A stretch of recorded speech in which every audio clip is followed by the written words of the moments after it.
గురుగారు నమస్కారం. శ్రీమాత్రే నమః. గురుగారు మార్చి నెలకు సంబంధించి గ్రహస్థితులు కానీ లేకపోతే ద్వాదశ రాశుల యొక్క గ్రహస్థితులు ఎలా ఉన్నాయి?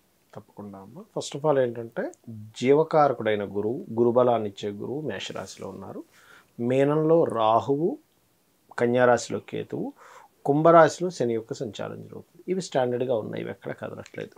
మనకి మూవ్ అయ్యేటువంటి ప్లానెట్స్ ఏమిటి అని చెప్పి చూసుకున్నట్లయితే రవి కుంభంలో ఉండి 14వ తేదీ మార్చి నుంచి మీనంలోకి మారుతారు. అంటే రవి రాహు కలయిక జరగబోతుంది.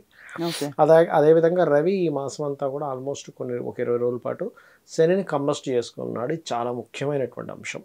అదేవిధంగా మకరంలో కుజుడు శుక్రుడు ఉంటూ ఈ యొక్క శుక్రుడు 7వ తేదీ నుంచి కుంభంలోకి మారుతున్నాడు. బుధుడు రవి శని కలిసి ఉండి ఈ బుధుడు కూడా మనకి 8వ తేదీ నుంచి మీనంలోకి మారుతూ అతను 26వ తేదీ వరకు ఉంటాడు మీన రాశిలో.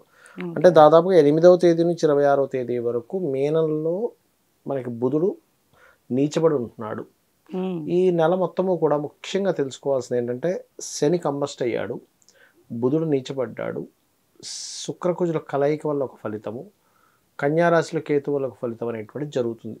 ద్వాదశ లగ్నాల వారికి, లగ్నం తెలియని వారికి రాశి నుంచి కూడా చూసుకోవచ్చు. గురుగారు మార్చి నెలకు సంబంధించి కుంభరాశి యొక్క గ్రహస్థితులు ఎలా ఉన్నాయి? రాశి నాదుడు ఎవరైతే శని భగవానుడు ఉన్నాడో ఆయన కంబస్ట్ అయి ఉంటాడమ్మా.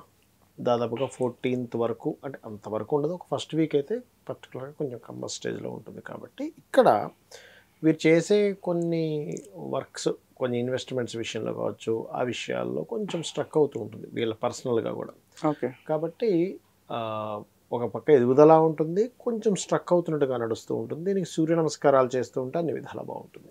అయితే ఈ రాశి వారికి ఆర్థిక పరంగా ఎలా ఉంటుంది గురుగారు? ఆన్లైన్ త్రూగా ధనం సంపాదించే వారికి, అంటే ఆన్లైన్ సేల్స్ ఇట్లాంటివి, నేను అనేది షేర్ మార్కెట్ బిట్ కాయిన్స్ కాదు, ఏదైనా సేల్స్ ఉంటే కనుక ఆన్లైన్ త్రూగా లేదా ఆన్లైన్ జాబ్స్ ఇట్లాంటి విషయాల్లో ఆర్థికంగా చాలా బాగుంటుంది. అయితే వీరికి ఈ రాశి వారికి ఆస్తుల పరంగా ఎలా ఉంటుంది గురుగారు? చతుర్థాధిపతి అయినటువంటి శుక్రుడు 7వ తేదీ నుంచి రాశిలోకి వస్తున్నాడు. అంటే వీరికి ఏదైనా ప్రాపర్టీ తీసుకునేటువంటి యోగం కొంత ఉంది. దానివల్ల కొంత స్ట్రెస్ కూడా ఉంటుంది. ఎందుకంటే ఆ చతుర్థాధిపతి మాత్రమే కాకుండా మొదటి 2 వారాలు ఈ యొక్క ఈ సంబంధం ఏదైతే ఉందో మనకి ఈ రవిశనుల సంబంధం అవుతుంది, దాని ప్రభావం ఇస్తుంది. అంటే ఏమిటి, ఏదైనా ఒక పెద్ద ప్రాపర్టీ తీసుకుందాం అనుకుంటారు, దాని గురించి కొంత స్ట్రెస్ ఉండడం జరుగుతూ ఉంటుంది. అయితే ఈ 2వ స్థానంలో బుధుడు ఉన్నందుకు బిజినెస్ రిలేటెడ్ మనీ మ్యాటర్స్ విషయంలో మాత్రం కొంత జాగ్రత్తగా ఉండాలి. అయితే ఈ రాశి యొక్క విద్యార్థులకు ఎలా ఉంది గురుగారు? విద్యార్థులు కనుక తీసుకున్నట్లయితే కొంత స్ట్రెస్ ఉంటుంది విద్యార్థులకి, ఎందుకంటే చతుర్థాధిపతి వచ్చి కలుస్తున్నాడు కదా, అందుకని. అయితే ఈ రాశి వారికి ఆరోగ్యపరంగా ఎలా ఉంటుంది గురుగారు ఈ నెలలో? ఆరోగ్యపరంగా అంటే ఒకటేనమ్మా, ఇక్కడ వేడి చేయడం, హీట్ రిలేటెడ్, ఎందుకంటే రాశిలో రవి ఉన్నప్పుడు కొంతమంది చూడండి బాగా విపరీతంగా వేడి చేసిందండి అంటూ ఉంటారు. దానివల్ల కొంచెం పొత్తి కడుపులో కొంచెం కాన్స్టిపేషన్స్ ఇట్లాంటివి వస్తాయి. గురుగారు ఈ రాశి వారికి వృత్తి వ్యాపార పరంగా ఎలా ఉంటుంది గురుగారు? వృత్తిపరంగా ఉన్న దేశం కాకుండా ఇతర దేశాలకు వెళ్ళడం ద్వారా సక్సెస్ ఉంటుంది. దశమాధిపతి ఉచ్చస్థితిలో ఉన్నాడు కాబట్టి.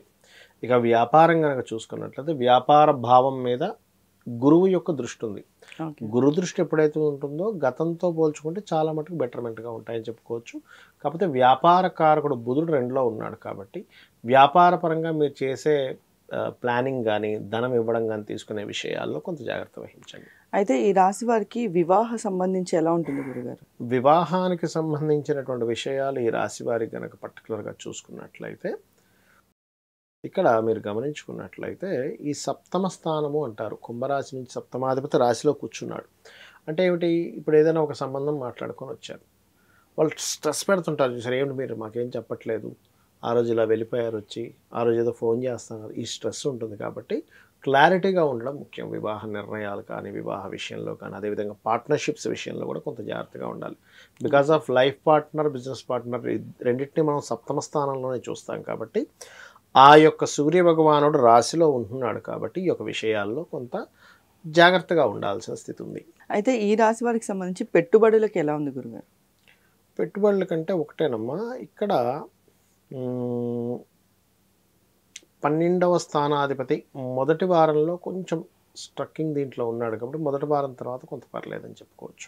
ఓకే. అయితే ఈ రాశి వారు పాటించాల్సిన రెమెడీస్ ఏమైనా ఉన్నాయా గురుగారు? వీరు ఎక్కువగా విష్ణు సహస్రనామాలు చేయడము, పెసలు దానంగా ఇవ్వడము, దుర్గా ఆరాధన చేయడము మంచిదమ్మా. అయితే గురుగారు చాలా మందికి లగ్నం తెలీదు, రాశి తెలీదు, నక్షత్రం కూడా తెలియదు. అయితే మరి అలాంటి వాళ్ళు ఎలాంటి జాగ్రత్తలు తీసుకోవాలి?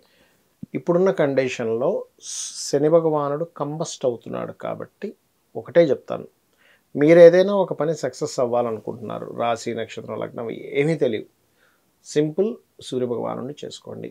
బిజినెస్ పరంగా జాగ్రత్త తీసుకోవాలి ఎవరైనా కానీ.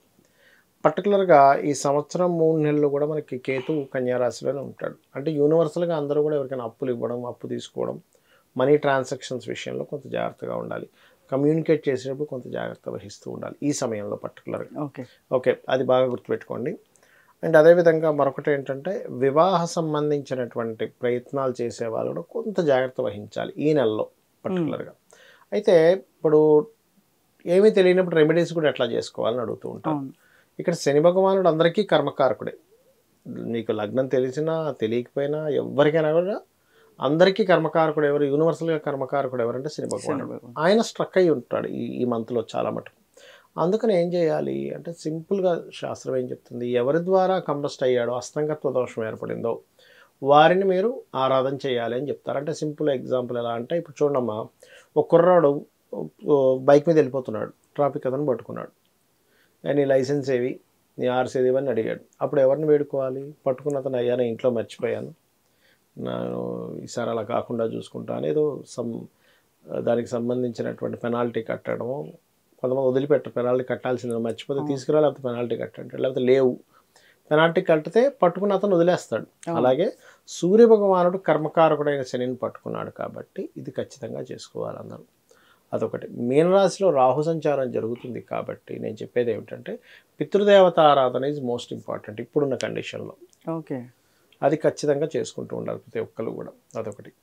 అండ్ అలాగే ఈ ఆయిల్ బిజినెస్ చేసేటువంటి వారు, ఐరన్ బిజినెస్ చేసేటువంటి వారు మరింత జాగ్రత్తగా ఉండాలి. ఎందుకంటే ఆయిల్కి ఐరన్కి శని కారకుడు. అదేవిధంగా షేర్ మార్కెట్స్లో కూడా, షేర్స్లో కూడా ఐరన్ ఆయిల్ లాంటివి కొంటుంటారు ఇటువంటి విషయాల్లో. ఎందుకంటే నువ్వులు, ఐరన్, ఆయిల్ అంటే ఏదైనా సరే ఇనుముకు సంబంధించినటువంటిది. అలా అని చాలామంది తెలియక ఏం చేస్తారంటే, కారు కూడా ఇనువండి అంటారు. ఇక్కడ కారుని ఇనువుగా తీసుకోకూడదు. కారు ఒక కంఫర్ట్ని ఇచ్చేది. చాలామంది ఏమంటుంటారంటే, నన్ను ఏమడుగుతుంటారంటే, ఏమన్నా ఇనప బిజినెస్ చేయొచ్చు అంటే, ఇనప బిజినెస్ అంటే ఏం చేస్తారంటే కార్లు అంటారు.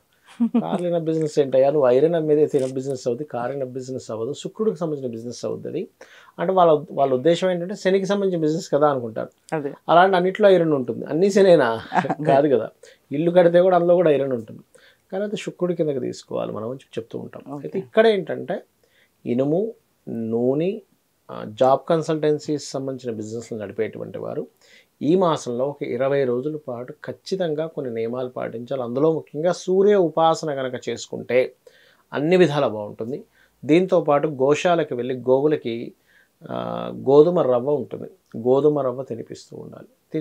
అయితే ఇక్కడ ఎంత ఏంటంటే, మనం ఈ గోచార ఫలితాలు ఎంత చెప్పుకుంటున్నా మీ పర్సనల్ చార్ట్ అనేది ఒకటి ఉంటుంది, గుర్తుపెట్టుకోండి. మీ పర్సనల్ చార్ట్లో ధనాధిపతి మహాదశ అద్భుతంగా ఉంది, మీకు ఈ గోచార ఫలితాలు 5 to 10% అది ఇంకా ఆ యోగం ఇచ్చేస్తుంది. ఇప్పుడు ఎందుకంటే మనం చూడండి, 10 షాపులు ఉంటాయి, అన్ని షాపులు బాగానే ఉంటాయి, కానీ ఒక షాప్ అద్భుతంగా నడుస్తూ ఉంటుంది. ఏమిటి, ఈ మెటీరియల్ ఈ షాప్లో ఉన్న మెటీరియల్ ఈ షాప్లో లేదా, బట్టలు ఉన్నాయి, అంతకంటే ఇంకా అద్భుతమైనవి ఉంటాయి, వాడికి నడదు. అదేమిటండి అంటే, వాళ్ళ గ్రహస్థితి అలా ఉంటుంది, వాళ్ళు సిస్టమేటిక్గా ఉన్నా సరే కొన్నిసార్లు వాళ్ళకు ఉన్నటువంటి జన్మజాతకంలో ధనయోగమో, ధనహీనత యోగమో, ఆ రోగం వచ్చే యోగము, లేకపోతే రోగం నయమయ్యే యోగము, ఇన్వెస్ట్మెంట్ చేస్తే అద్భుతంగా వచ్చే యోగం, ఇవన్నీ కూడా మీ జన్మజాతకంలో ఉంటాయి. అవి తెలుసుకొని అడుగు ముందుకు వేయాలి, అన్ని విధాలు బాగుంటుంది. శ్రీమాత్రే నమః.